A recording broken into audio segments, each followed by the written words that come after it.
Panginoon, isang mapagpalang araw po para sa ating lahat na mga sumusubaybay sa ating Pipila Emmanuel TV Network. We all believe that Jesus Christ is God. We all believe in the Trinity. So that so much more is the thing that will make you stay and make you continue on the faith. Ito po ang katotohanan ng ating pananampalataya. Maraming salamat po sa inyong pagsama hanggang sa mga susunod po nating pagtatakang. Ako po si Brother Marco, si Evangelista, na lagi pong nagpapaalala at nagsasabi, ang Diyos, lima sa atin, iman.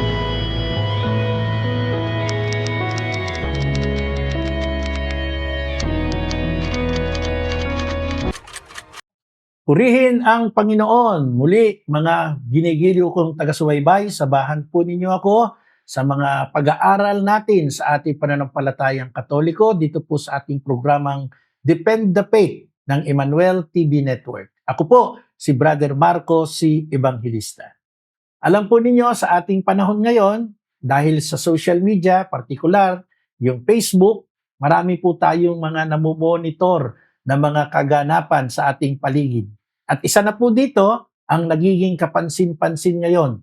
Mayroon na pong mga nakikita tayong simbahan na may paring babae. Mga babae, nakakumpleto ng liturgical vestment, naka-chasuble, naka-istola, at iba pa. Meron pa ngang mga obispo na, mga babae. So dito sa puntong ito, yung mga ibang Katoliko ay medyo nakukonfuse. No? Bakit may babaeng pari? And then, dahil wala naman silang formal catechism sa ating Catholic faith, minsan naaakay, sumasama, napupunta sa mga ganong klase ng simbahan na ang nagpipreside ng sakramento, in particular ng liturgy, ng misa, ay mga babae. So, linawin po natin. Pwede po bang magkaroon ng babaeng pari? Pwede ba? Ang sagot, hindi po. Hindi dahil dinidiscriminate natin o nagiging sexiest yung ating simbahan against tayo sa babae. Hindi po. Tayo po ay hindi maaaring tumanggap ng isang babae na magiging pari sapagkat ito po mismo ang sakramentong ito ng Holy Order, ng banal na orden, ay itinatag ng ating Panginoong Hesukristo. Instituted by Jesus. Ibig sabihin, hindi natin pwedeng i-amend yan. Hindi natin pwedeng i-supersede yung utos na ito, yung pag-institute na ito ng ating Panginoon sa Holy Order. Holy Orders. Dapat orders. Kasi merong orden ng pagiging diakono, pagiging pari, at pagiging obispo. Now, linawin po natin. Kung titingnan po natin ang tagpo sa ating Panginoong Hesukristo nung siya po ay magsimula ng kanyang public ministry, basahin po nating malinaw, ito pong nakasulat sa Ebanghelyo ni Marcos, chapter 3, verse 13 hanggang verse 19. Pagkatapos, ay umahon si Jesus sa kaburulan, kasama ang kanyang mga pinili. Humirang siya ng 12 na tinawag niyang mga apostol upang maging kasama niya, suguing mangaral at bigyan ng kapangyarihang magpalayas ng mga demonyo. Ito ang 12 hinirang niya, si Simon na tinagurian niya ng Pedro, si Santiago at si Juan na mga anak ni Zebedeo. Sila'y tinagurian niyang Boanerges na ang ibig sabihin mapupusok. Sina Andres, Felipe, Bartolome, Mateo, Tomas, Santiago na anak ni Alfeo at Tadeo, si Simon na makabayan at si Judas Iscariote na siyang nagkanulo sa kanya. Kung atin pong pag-aaralan ang talatang ito ng Marcos chapter 3 verse 13 to 19, humirang ang ating Panginoong Hesukristo sa pagsisimula ng kanyang public ministry ng 12 lalaki. At binanggit po natin isa-isa ang mga pangalan. Napansin niyo po bang may babae? Wala. Ano ang gagawin ng 12 lalaki na pinili ni Jesus? Maliwanag po ang sabi ng banal na kasulatan, sila po ay mangangaral, susuguin, at bibigyan ng kapangyarihang magpalayas ng mga demonyo. Binigyan po sila ng faculty ng ating Panginoong Jesus. At bukod po sa 12 apostol na ito, kung atin pong babasahin ang bahagi ng Lucas chapter 10, ang talata po ay 1 hanggang 17, ganito naman po ang ating matutunghayan. Pagkatapos ng mga bagay na ito, ang Panginoon ay humirang pa ng 72. Pinaunan niya sila ng dala-dalawa sa bawat bayan at puok na patutunguhan niya. Sinabi niya sa kanila, sagana ang aanihin, ngunit kakaunti ang mga manggagawa. Idalangin ninyo sa may-ari na magpadala siya ng mga manggagawa sa kanyang bukirin. Humayo kayo, sinusugo ko kayong parang mga kordero sa gitna ng mga asong gubat. Huwag kayong magdala ng lukbutan, supot o panyapak. Huwag na kayong titigil sa daan upang makipagbatian kaninuman. Pagpasok ninyo sa alinmang bahay, sabihin muna ninyo, maghari nawa ang kapayapaan sa bahay na ito.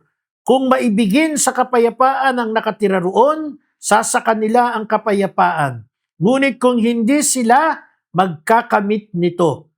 Mananatili kayo sa bahay na inyong tinutuluyan. Kanin ninyo at inumin ang anumang idulot sa inyo, sapagat ang manggagawa ay may karapatang tumanggap ng kanyang upa. Huwag kayong magpapalipat-lipat ng bahay. Kapag tinanggap kayo sa alinmang bayan, kanin ninyo ang anumang ihain sa inyo. Pagalingin ninyo ang mga may sakit doon at sabihin sa bayan, nalalapit na ang paghahari ng Diyos sa inyo. Ngunit sa alinmang bayang hindi tumanggap sa inyo, lumabas kayo sa mga lansangan nito at sabihin ninyo, pati ang alikabok dito na dumikit sa aming mga paa ay ipinapagpag namin bilang babala sa inyo. Ngunit pakatandaan ninyong malapit na sa inyo ang paghahari ng Diyos. Sinasabi ko sa inyo na mabigat ang kaparusahan ng mga tao sa bayang yaon kaysa dinanas ng mga taga-Sodoma. So dito po, mga ginigiliw na taga-subaybay, nakaraan ng Panginoon ay pumili ng 12 lalaki na tinawag na 12 alagad. Muli pong naghirang ang ating Panginoong Jesucristo ng 72 kalalakihan. So yung iba siguro magtatanong, nasan yung kalalakihang binabanggit mo? Brother Marco, saang talata ng binasa mo sa Lucas 10? Logic lang po. Tingnan ninyo ang sabi dito, maliwanag na maliwanag. Ang sabi, pupunta sila dala-dalawa sa bawat bayan at puok. Ano pa? Verse 7, manatili kayo sa bahay na inyong tinutuluyan. Hindi po pwedeng magpahayo ang Panginoon ng isa babae, isa lalaki. Alam na ninyo ang ibig sabihin nun. Logic ang gamit doon. Kaya hinahayaan ng Panginoon na humayo, dala-dalawa, tumira sa isang lugar, pumunta sa isang lugar, pareho pong lalaki. Bakit parehong lalaki?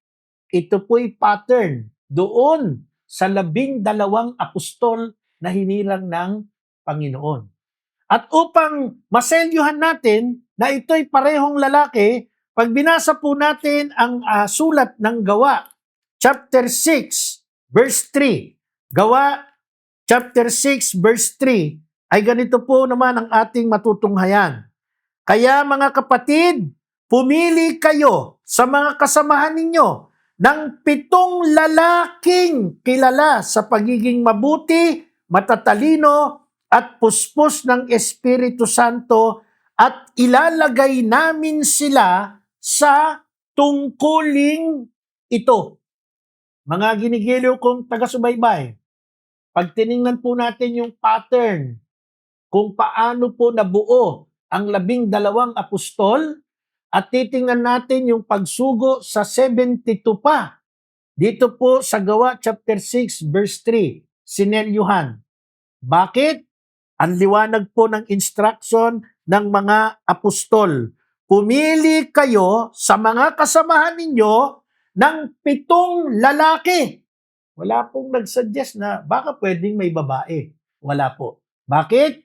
Sapagkat pinattern doon sa pagtawag, sa pag-institute ng Panginoon ng kanyang mga alagad na mga ngaral, hahayo, at magpapalayas ng mga demonyo.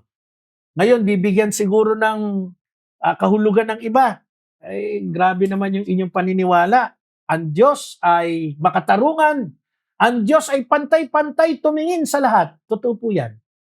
Ang Diyos ay pantay-pantay. Ang Diyos ay makatarungan. Ngunit, may mga pagkakataon na hindi natin pwedeng lagpasan kung ano ang nais ng Diyos. Hindi natin pwedeng bigyan ng justification yung sarili nating pangunawa doon sa pangunawa ng Diyos. Pag sinabi ho na ang simbahang Katolik ay nagdi-discriminate ng kababaihan, ba nagkakamali po kayo. Bakit? Tandaan niyo po, ang ating simbahan ay mayroon pong mga dakilang santang babae, si Santa Caterina ng Siena, Saint Catherine of Siena. Nariyan po si Saint Teresa of Avila. Nariyan po si Saint Therese of the Child Jesus, Doctor of the Church. Nariyan po si Saint Mother Teresa. At marami pang mga santang babae ng ating Santa Iglesia. Wala pong discrimination. Ang simbahan, itinatanghal ng simbahan ang mga kababaihan sa kanilang kabanalan, katulad ni Santa Filomena. Di po ba?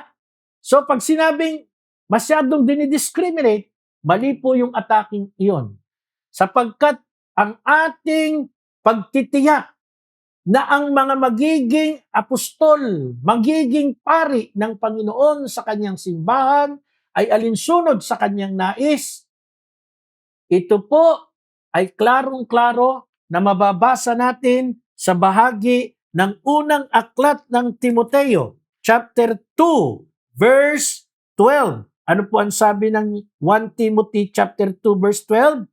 Hindi ko pinapayagang ang babae ay magturo o mamahala sa mga lalaki. Kailangang tumahimik siya. Alalahanin ninyong si Adan, muna ang nilalang bago si Eva. Maliwanag po ang turo ni Apostol Pablo, hindi pinapayagan ang babae na magturo o mamahala sa mga lalaki. Kaya bakit hindi pwede na magkaroon ng pari sa simbahang Katolika? Sapagkat ito po'y nakapattern sa ginawang pagsusugo ng ating Panginoong Hesukristo. Hindi po, uulitin ko, dinidiscriminate ang babae sa simbahan. Bakit? Abay, ang simbahang Katolika po ay napakataas ang parangal sa babaeng bukod na pinagpala, ang Mama Mary natin. Ang pedestral ng ating mahal na ina ay mataas. Kaya hindi mo pwedeng atakihin ang Catholic Church na nagdi-discriminate sa dignidad ng mga babae. Nariyan din ang pagpapahalaga natin kay Santa Maria Magdalena. Bakit? Di po ba naman?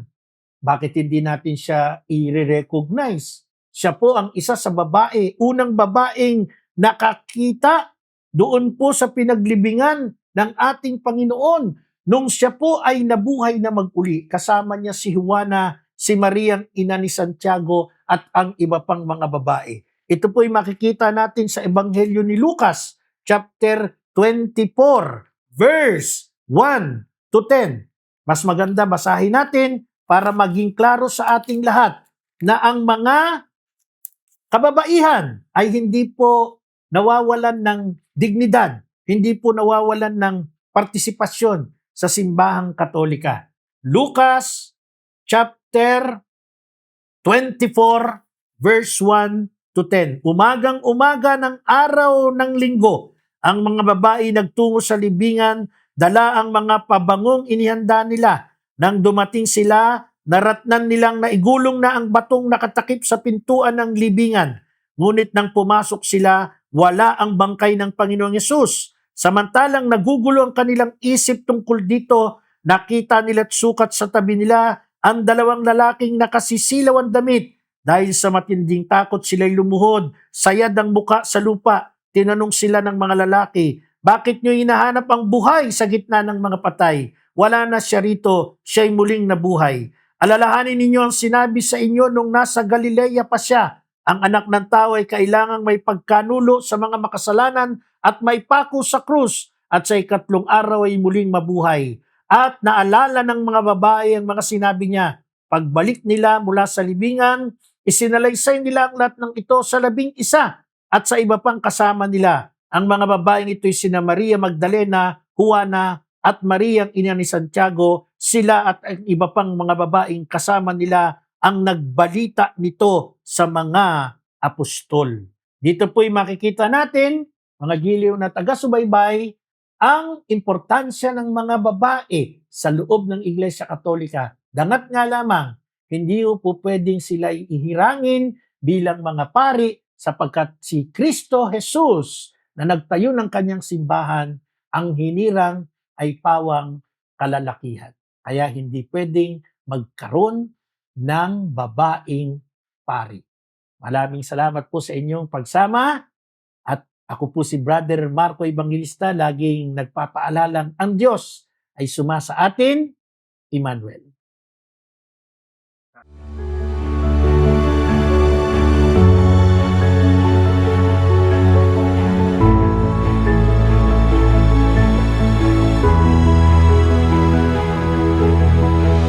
You're watching ETVN Philippines.